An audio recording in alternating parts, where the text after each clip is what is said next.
trabalhador há muitos anos, né, desta casa, nós agradecemos.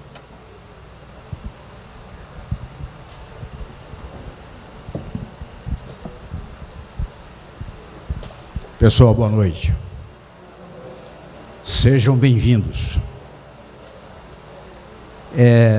Vamos conversar um pouco hoje sobre planejamento e metas para 2020. Nós sabemos que as empresas bem organizadas, elas planejam, né, no começo do ano, assim, as suas metas, a sua maneira de conduzir, a produção e tudo, para que elas sejam bem sucedidas, né? E conosco não é diferente, porque todos nós, sem exceção na regra, estamos num caminho de evolução, onde nós temos que buscar as produções necessárias, ou a produção necessária. Assim sendo, o que nós vamos mostrar aqui hoje não é exatamente no campo das finanças, do trabalho, né, profissional.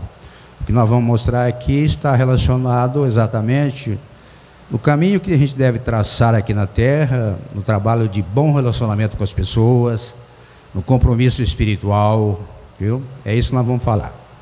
Então, nós começamos assim, porque é comum, no fim de cada ano, né, as pessoas se reunirem com a intenção da comemoração, para que o próximo ano seja um ano feliz, seja um ano de sorte, elas falam, né? E algumas delas até arriscam dizer que precisa fazer alguns rituais, comer romãs, lentilha, tem que usar o pé de coelho, a ferradura e uma série de fatores para dar sorte, não é? Mas a gente vê que nada disso tem valor. A sorte realmente não existe, na verdade não existe, né? O que se passa, sim, o que acontece com a gente é os méritos que a gente vai adquirindo, né, que nos traz um pouco de paz em nossos corações, através daquilo que a gente faz no sentido do bem. Então, o melhor caminho, realmente, para que a gente possa estar bem no outro ano, é assim, para conseguir a felicidade, porque quando o indivíduo quer a sorte para o outro ano, ele quer a felicidade, né? É fazer sempre o bem. O bem é o caminho, é a chave. Se as pessoas fazem o bem, ela não precisa consumir lentilhas, romãs, nada disso, porque realmente ela está no caminho certo, tá? Então, nós vamos falar um pouquinho acerca do tempo, tá? Um pouco acerca do tempo. É comum dizermos que o ano que passou tão depressa que nem sentimos, né? A gente, mas o ano passou tão depressa. Mas, na verdade, somos nós que passamos e não o tempo. O tempo não passa, nós é que passamos. É verdade que todos nós, né, na condição da Terra, nós temos que gerenciar, né, criar mecanismo, criamos o relógio, criamos tudo isso daí para termos um bom direcionamento aqui, né, de disciplina e tudo. Mas o tempo não existe, porque o tempo, quando a pessoa mais é um envelhecimento, é um processo perfeitamente natural, né? Mas vou explicar isso. Então, o tempo existe. Aí nós consultamos aqui o pai da matéria, que é o Livro dos Espíritos. Na questão número 35, é assim, a pergunta de Kardec é assim: o espaço universal é infinito ou limitado? O espaço universal, o universo, de uma forma geral, ele é infinito ou limitado? E aí os espíritos responderam que o espaço é infinito. Então, supõe-se limites para ele, o que haveria além do espaço? Então vamos admitir que o espaço aqui, o fim seria aqui, nessa parede. E aí depois da parede, o que haverá, né? Então é assim, né? E Kardec faz uma consideração, porque os espíritos dizem assim, ó, isto confunde a tua razão. Bem, eu sei. E, no entanto, a razão te diz que não pode ser diferente.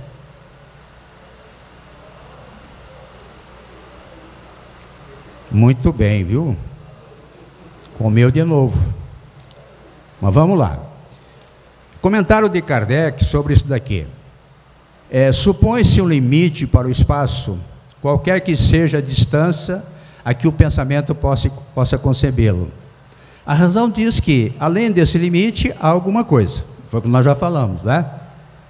E assim, pouco a pouco, até o infinito. Eu não estou me dando muito bem com esse processo aqui nosso do computador, porque eu fiz essa mesma palestra no Francisco de Assis. E lá ele registrou normalmente. Aqui não sei por que não está registrando. Mas nós vamos em frente. Mas pode-se perguntar, se não existe o tempo, como explicar a existência da noite e do dia? A pessoa pode perguntar, não existe o tempo, como é que você explica a noite e o dia, né? O sol lá que nasce, depois... Tudo bem. Então, só para nós recordarmos, a Terra, assim como os planetas, vamos falar da Terra, ela sofre um processo de rotação. Ela gira sobre o seu próprio eixo. Ela girando sobre o seu próprio eixo, o que acontece? De repente, inclusive naquele movimento de translação, que nós vamos ver aqui, que ela faz em redor do Sol. Então, esse movimento aqui, que nós convencionamos chamar de dia, que ele demora 24 horas para que isso aconteça, nessa rotação da Terra. Aí nós vemos também o processo de translação. É um movimento que o planeta Terra realiza em volta, uma volta completa ao retorno do Sol, que nós também convencionamos chamar de ano, que esse movimento dá 365 dias. Então explica o dia, por exemplo, lá naquela região, hoje aqui nós estamos vivenciando a noite, né? Vivemos na noite. Uma região pode estar vivenciando o dia, tendo em vista esses movimentos. Mas vamos em frente. Vejamos o que é a nossa vida em relação ao tempo. Eu vou até fazer um paralelo aqui. Vocês estão vendo aqui o indivíduo iniciando, né, a vida. É uma mulher.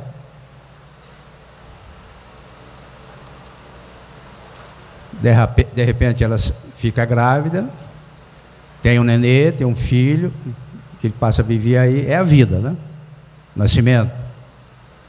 Aí cada um vai para o seu lugar, nas suas atividades, e chega um momento em que ela morre, né?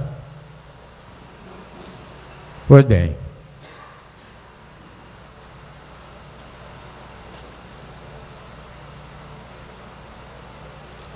Allan Kardec, de acordo com Kardec, né, com aquilo que Kardec trouxe como forma de ensinamento para todos nós, não foi ele que escreveu no túmulo, escreveram no túmulo dele. Escreveram assim, ó: nascer, morrer, renascer ainda e progredir sempre. Tal é a lei.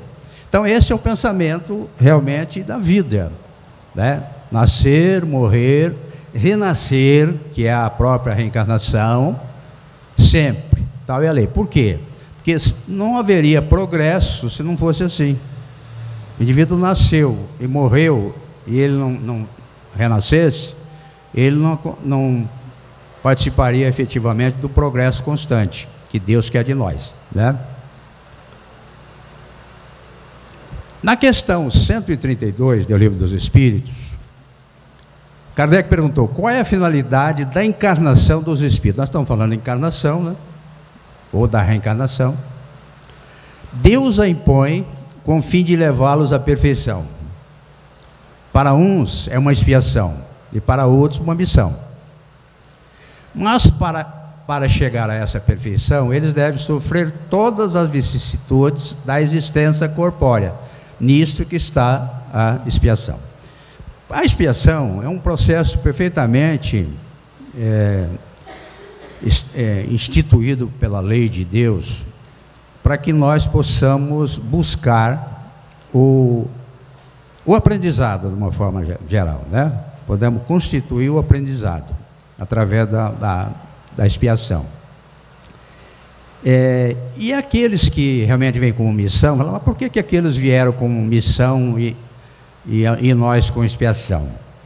É porque os missionários, de uma forma geral, são também aqueles indivíduos, né, que cresceram, que receberam a orientação certa, que hoje eles têm o poder de nos ajudarem. Então são os missionários, é o que nós vemos, né? Aqui na Terra, quantas notícias, né, que estão aí na nossa história, de pessoas que vieram nos ajudar nesse processo da evolução, né? A encarnação, disseram os Espíritos ainda, a encarnação tem ainda outra finalidade, que é a de pôr o Espírito em condições de enfrentar a sua parte na obra da criação. Isso quer dizer o seguinte, que todos nós, sem exceção na regra, estamos fadados ao compromisso espiritual, compromisso da perfeição. Todos nós seremos perfeitos. Pois bem, então ninguém pode dizer que eu fico lá no meu canto, né? Isso é problema lá do Ricardo, do Nelson, do fulano, que tem que cuidar da parte espiritual. Mas não é assim. A gente sabe que todos nós estamos comprometidos com Deus, fazendo a nossa parte. Os Espíritos falaram ali, condições de enfrentar a sua parte na obra do Criador, porque nós somos criaturas de Deus, nós somos criados por Ele. Pois bem, o passado é lição, aprenda. O presente é dádiva, viva. Futuro é motivação. O passado é lição, por quê? Porque nós vamos aprender com ele. Ele não volta mais. E foi, já foi. O presente é dádiva, que nós podemos construir um futuro melhor. É uma dádiva. Então, como é um melhor, né, momento, às vezes as pessoas perguntam, é o presente, porque o presente você tem como, no presente você tem como direcionar o seu futuro para melhor, né? E o futuro, a gente tem que estar motivado para ele, com crença em Deus, com crença na vida futura, com crença na imortalidade da alma, né? É assim que funciona. O nosso presente é o resultado do que fizemos no passado, da mesma maneira que o futuro dependerá do que fizermos no dia de hoje. Presente, resultado do passado. Nós temos o passado como resultado. E daqui para frente, o que fizermos, a gente vai modificar isso, melhorar isso, se é que nós não melhoramos na outra questão. Sendo assim, você já parou para pensar que na construção do seu futuro espiritual, depende de você e de mais ninguém? Não, mas eu estou atribuindo isso aí ao meu marido, à minha esposa, ao meu filho, me atrapalhou a minha evolução.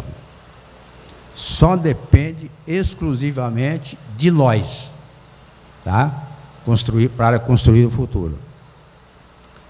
Então, só para aqui nós recordarmos, a gente poderia perguntar assim, quem sou eu? Não é? Perante a criação, perante Deus, perante o universo. E aí a resposta é assim: sou um espírito imortal.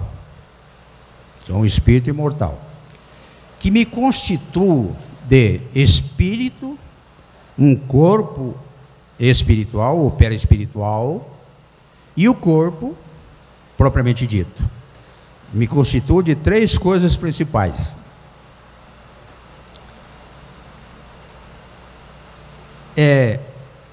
Pois bem, já que vi que estou na terra para progredir sempre, para onde vou? A gente poderia conversar um pouquinho mais sobre aquela questão do corpo, do perispírito, do espírito, mas a gente vai deixar para outra palestra, para falar sobre isso daí, tá? Mas, para onde eu vou? Encontrar um possível céu?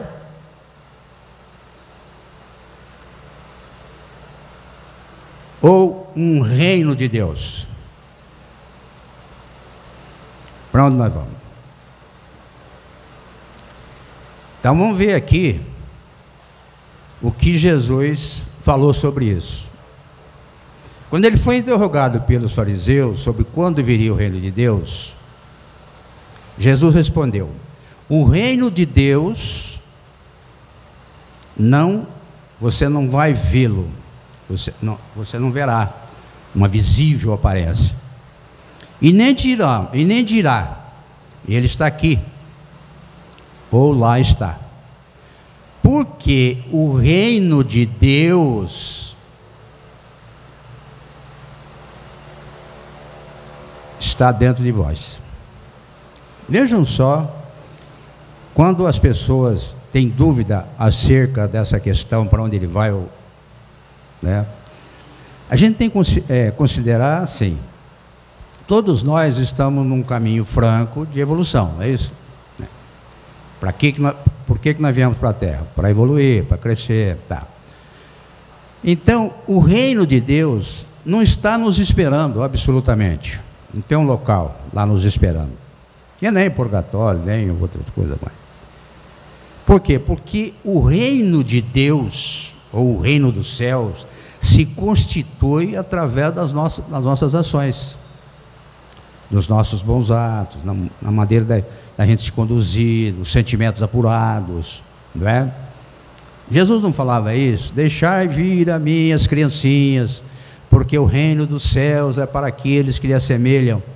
Assemelhar a uma criança é ter a inocência dela, não é? Uma criança sem mácula, uma criança que não tem pecados. Então ele pedia para que a gente fosse dessa forma. Só através dos bons atos que a gente vai conseguir isso. Você vai arrumando uma maneira de colocar um reino ideal dentro do coração, com bondade. Pois bem, só para nós conversarmos um pouquinho também, o Livro dos Espíritos fala assim, ó: um lugar circunscrito no universo está destinado às penas e aos gozos dos espíritos, de acordo com os seus méritos.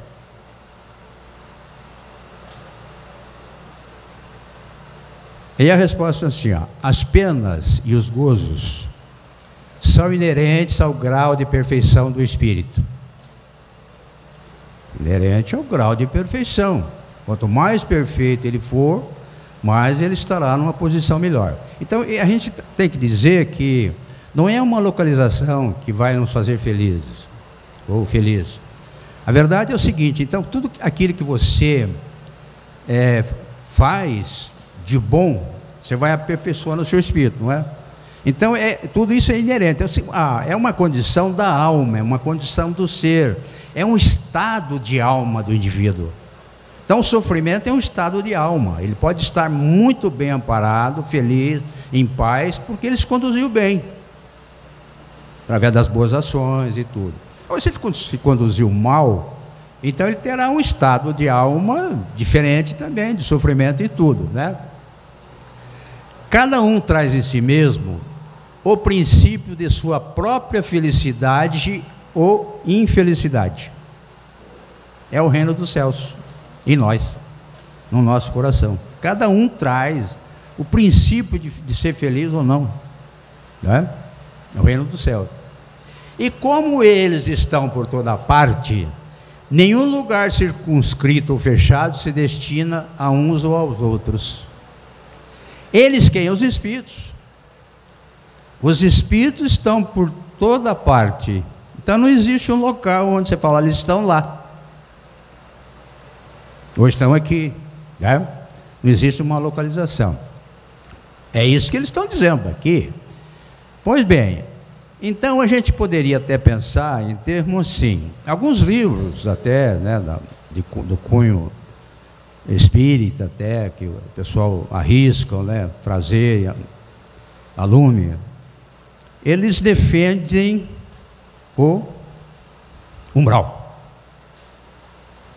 Umbral. Olha, se o céu não existe, o inferno não existe, então o umbral não existe também. Onde é que está o umbral? Quem assistiu aquele filme Nosso Lar? Vocês lembram quando André Luiz chegou naquele local e ele falava que estava no inferno? Sofrendo lá, aquela coisa feia, aquela coisa toda. Aquilo era um estado de ser da alma dele. Não era uma localização. Não é. Isso é tão verdade, porque quando ele foi levado para o hospital, para tratamento, tudo aquele mentor espiritual, Lísias, né?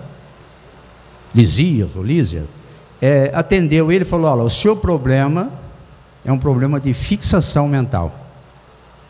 Nós precisamos cuidar de você nessa parte aí. Isso é tão verdade, porque depois que ele fez um tratamento e tudo ali, ele desejou visitar a família. Aí ele voltou, né, para visitar a família. Quando ele chegou lá, ele encontrou quem? No lugar dele? Um outro esposo, né, um outro marido lá. Ele viveu a mesma transformação daquela que ele estava no umbral. Não viveu?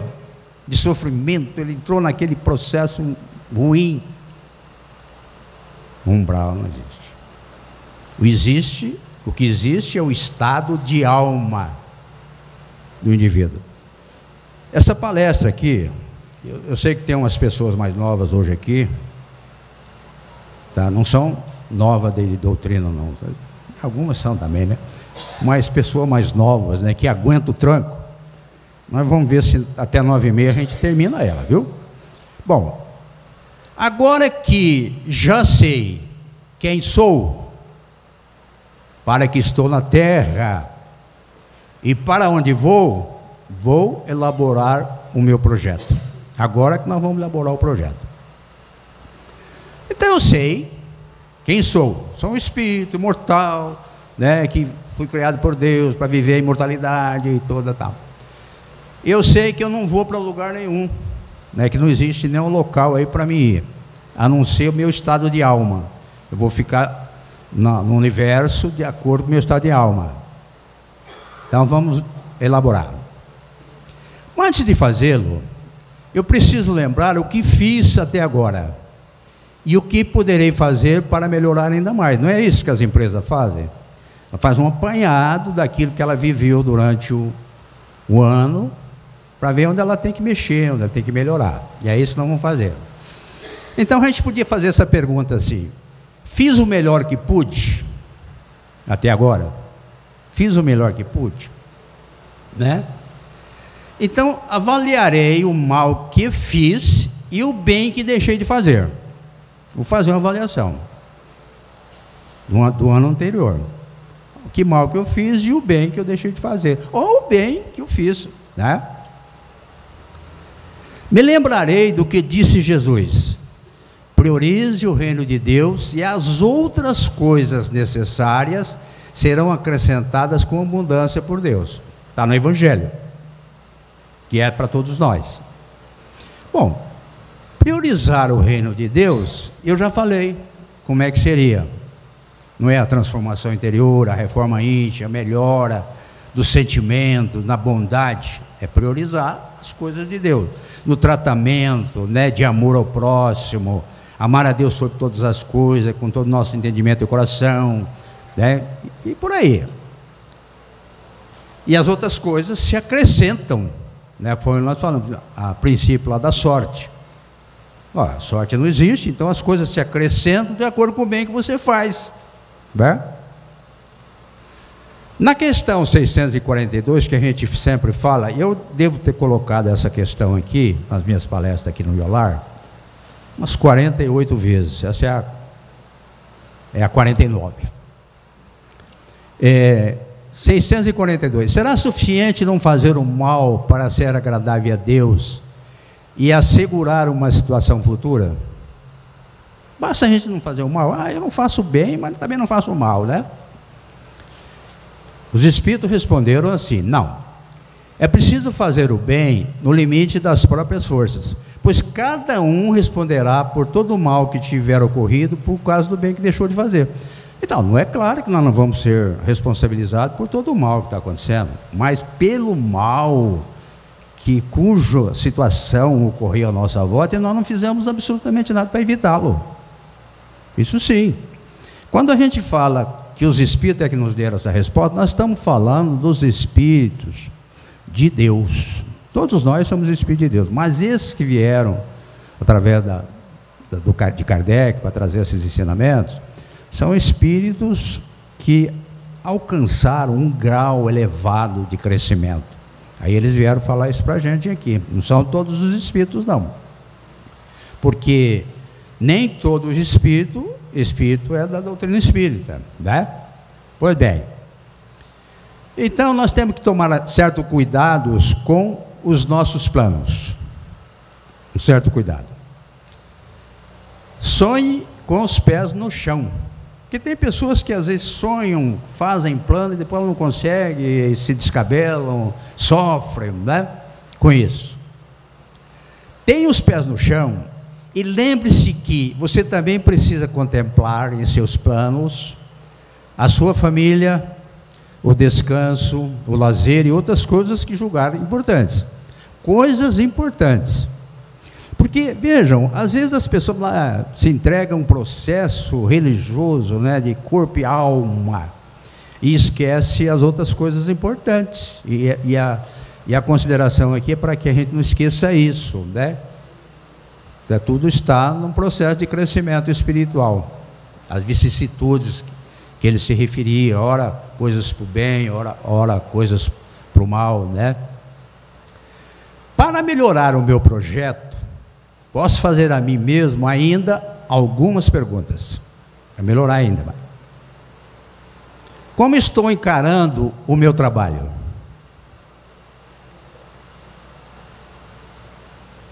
Como uma obrigação que tem como resultado o pagamento somente? Ou como um dever que me dá satisfação em tudo aquilo que faço? É um dever que me dá satisfação por tudo aquilo que eu faço, não é uma obrigação. Então, gente, se a gente pensar bem sobre isso daqui, a gente acaba criando um processo de saber que nós somos criaturas, estamos ligados realmente a trabalho e tudo, mas a importância é criarmos os trabalhos úteis, embora seja um trabalho um trabalho que eu estou sendo remunerado por isso. Hoje mesmo me perguntaram se eu poderia definir o que era trabalho em grupo e trabalho de equipe. Aí eu arrisquei dizer a minha maneira. Trabalho em grupo é um trabalho que nós enfrentamos no dia a dia, né? Trabalhamos em grupo, cada um executando a sua função. E um trabalho em equipe é quando a gente se importa com o outro. Você faz o seu trabalho, mas você se importa com o outro também. Você monta a equipe para ajudar o outro. Você não faz só o seu trabalho de grupo. Essa é a diferença. Como está o meu compromisso religioso? Estou colocando em prática aquilo que ele me ensina e o que nos ensinou Jesus? Evangelho? Colocando em prática? Como vejo a minha religião? Como uma obrigação ou um dever?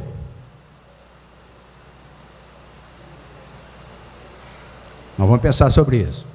Lembremos que A religião funciona como um agente de transformação moral, tendo por base o Evangelho.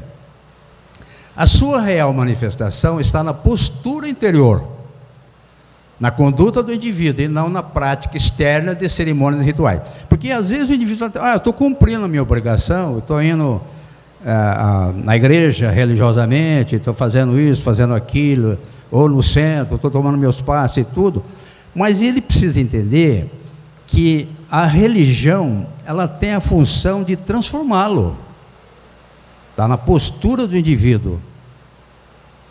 Então, se ele não se transforma, aí fica difícil, né, ele vivenciar a prática. Os rituais são coisas, né, que estão em segundo planos, porque na verdade é a transformação interior do indivíduo. Veja aqui na 842 do Livro dos Espíritos, como Kardec, quando ele perguntou, como todas as doutrinas têm a pretensão de ser única expressão da verdade, por que sinais podemos reconhecer a que tem direito de se apresentar como tal?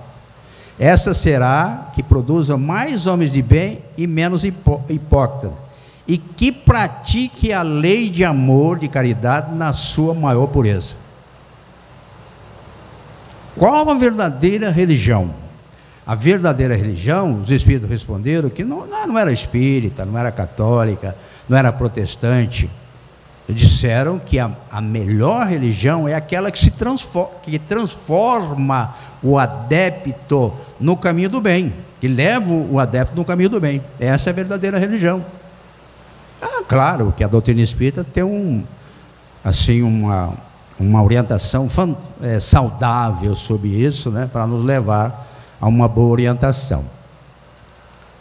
Então vimos que o amor e a caridade a chave de nossa paz, não é isso? É a transformação interior e a prática do amor, né? A caridade na sua essência, na sua mais sublime aplicação. Então, se é o amor e a caridade, Kardec dizia assim, fora da caridade não há salvação, tá? E Chico disse assim, se Allan Kardec tivesse escrito que fora do espiritismo não há salvação, eu teria ido por outro caminho. Graças a Deus ele escreveu fora da caridade, ou seja, fora do amor não há salvação. Então o que ele estava dizendo aqui, que essa questão de religiões, rótulos religiosos, são criações nossas, criação dos seres que criaram os rótulos.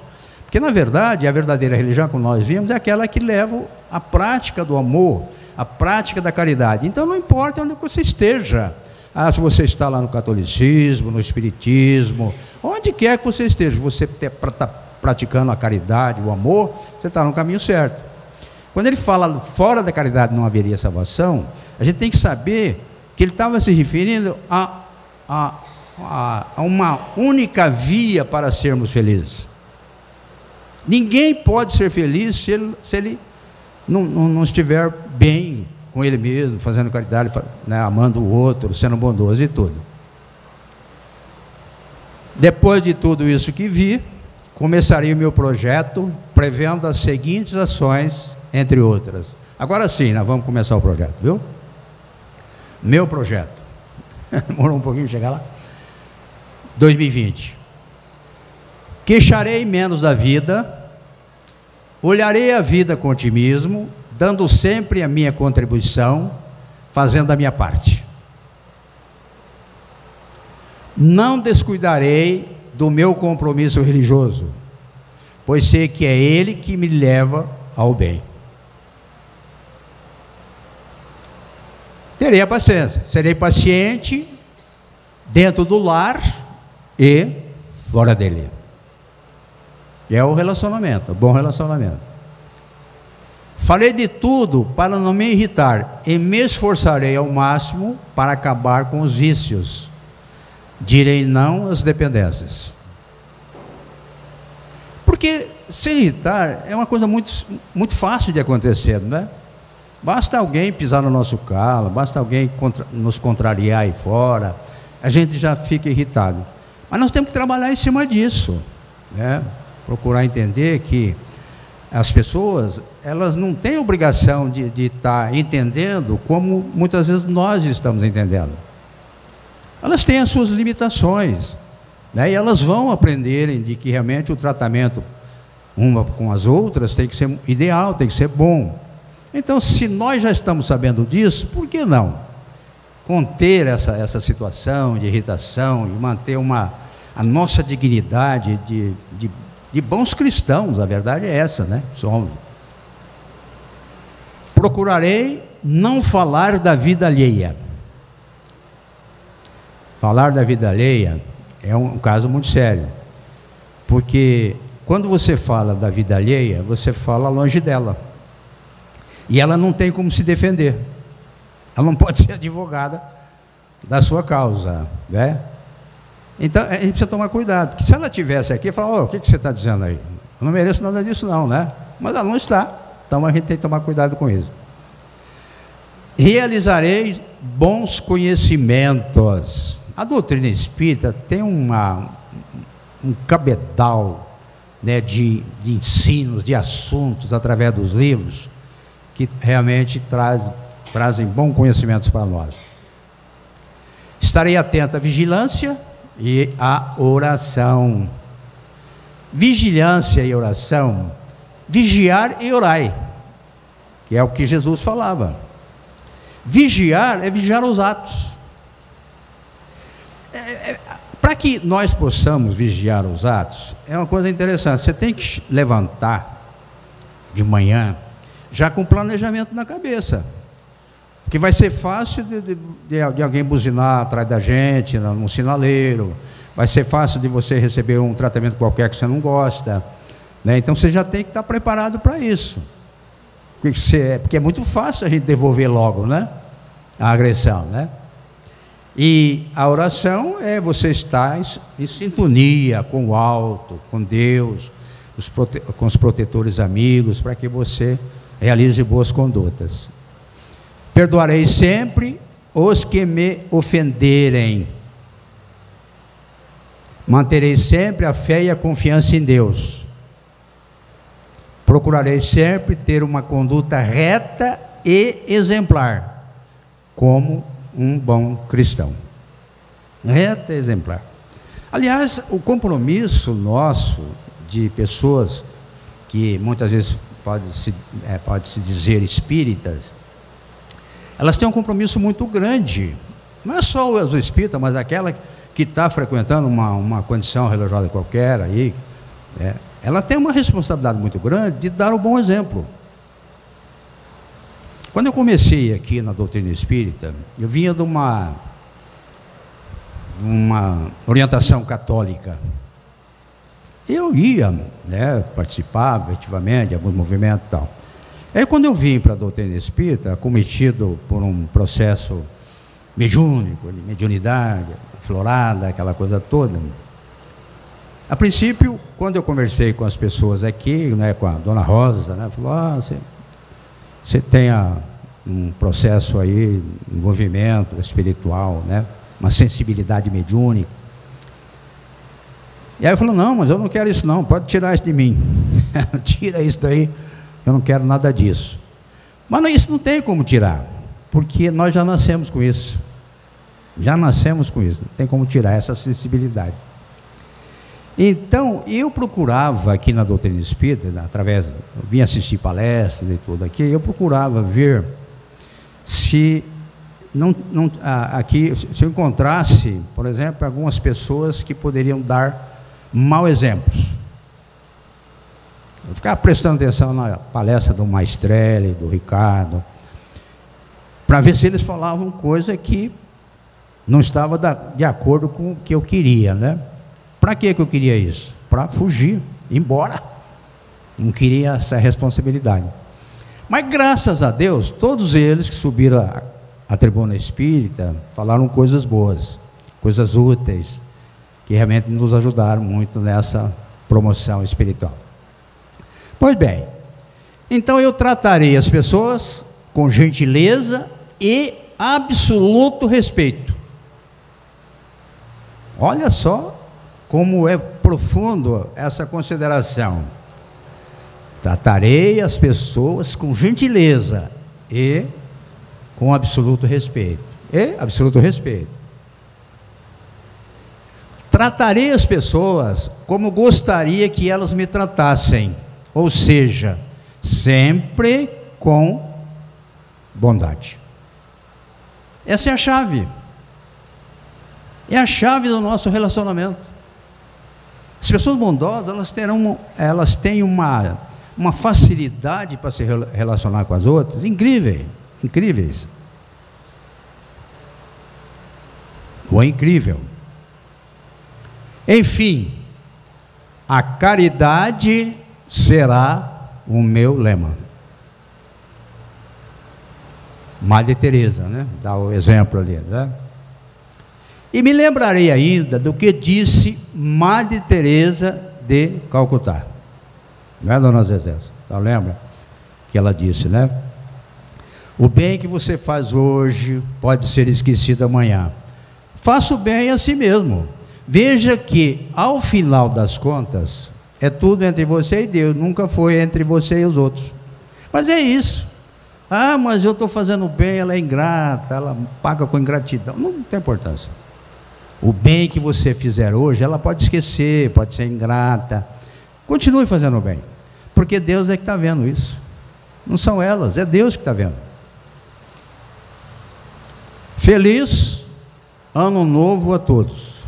Nós estamos no fim de janeiro, nós temos 11 meses ainda, né? Para o Ano Novo, tá? Um grande abraço, muito obrigado pela participação. Muito obrigado.